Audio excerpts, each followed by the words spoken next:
If you watched live the Angels Red Sox Game 5 of the ALCS in 1986, you saw one of the greatest comebacks of all time, where the great Dave Henderson hit a massive home run off Donnie Moore right after Don Baylor hit a big 2-run dinger to put the Red Sox ahead, and eventually won Game 5 in the next 2 games in Boston to take the series. Now, we're going to be talking about Dave Henderson down the road because a very lucky guy, played with some of the best teams and players of the 1980s. But the pitcher that threw him that what he called a bad pitch was a cautionary tale. His life ended early due to a domestic dispute where he passed away by his own hand. But for me, Donnie Moore, I saw him in his prime, one of the better relievers of the 1980s.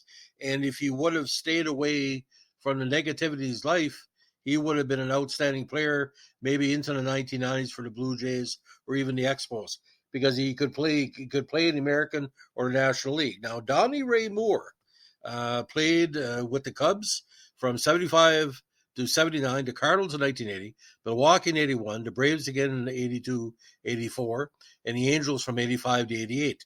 Now, when I say Braves again, he was high under radar for a while, so he was bound to show up in Atlanta. Now, Moore, again, is best remembered for a home run he gave up to Henderson while pitching for the Angels in Game 5 of the 86 ALCS. With only one more strike needed to clinch the team's first ever pennant under the bad luck Gene Mauch, he allowed the Red Sox to come back and eventually win the game. Boston then won games 6 and 7 at Fenway to take the set 4-3. Shortly after his professional career ended, again, a domestic dispute with his wife where he shot her and unfortunately passed away from self-injury. Now, Moore was born in Lubbock, Texas on February 13, 1954, and was the cousin of former Met and Expo Eubie Brooks. Moore attended Paris Junior College and Ranger College before he was selected by Chicago Cubs in the first round of the January secondary phase of the 73 Major League Draft. A very, very high prospect. He eventually posted a 43-40 record in a 13-season career with 89 saves, 416 strikeouts, and a 3.67 earned run average in 655 innings. Now, a good hitter as well. He compiled a 281 batting average in his career with 11 runs batted in. He was selected an All-Star in 85 after developing a splitter with a slider and a breaking ball as his key pitches. Now, the game in question took place on October 12, 86 in Anaheim. The Angels again led the series 3-1, and in the game, they were up 5-2 into the ninth, but a home run by Don Baylor made it 5-4.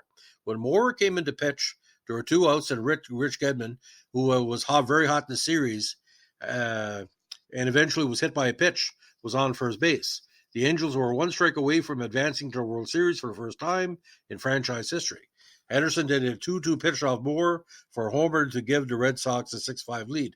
If you look on the team, Henderson was like leaping for joy. Even for the ball left, he must have jumped about 7 feet. The Angels were able to score a run in the bottom of the ninth, pushing the game in extra innings. However, Moore remained in the game for the Angels. He was able to stifle a 10-inning Red Sox rally by getting Jimmy Rice to ground a double play. However, the Red Sox were able to score off Moore in the 11th inning via a sacrifice fly by, of all people, Henderson. The Angels did not score in the bottom of the 11th and lost the game 7-6.